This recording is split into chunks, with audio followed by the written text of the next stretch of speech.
আমি হিন্দু সন্ত্রাসীদেরকে বলবো এটা গুজরাট নয়, এটা বাংলাদেশ। আমি হিন্দুদেরকে বলবো এটা দিল্লি নয়, এটা বাংলাদেশ। আমি বলবো এটা ইন্ডিয়া নয়, এটা শাহজালালের পুণ্যভূমি বাংলাদেশ। এখানে আপনি আমার ভাইকে পিটিয়ে মারবেন আর পূজার নামে দেশি অস্ত্র আমাদেরকে দেখাবেন। যদি আমাদের সাথে আপনারা খেলতে চান, মাঠে আসেন, আমরা খেলার জন্য প্রস্তুত।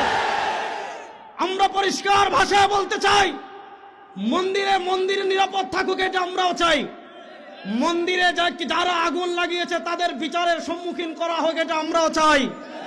কিন্তু আমার নিরীহ মুসলমানদেরকে যারা ঘন্টার পর ঘন্টা বন্দি রেখে তাদেরকে যারা পিটিয়ে শাহাদাত বরণ করেছে, মনে রাখবেন মুসলমানের রক্ত পান করে পৃথিবীর কেউ নিরাপদ থাকতে পারে নাই, আপনারাও পারবেন না।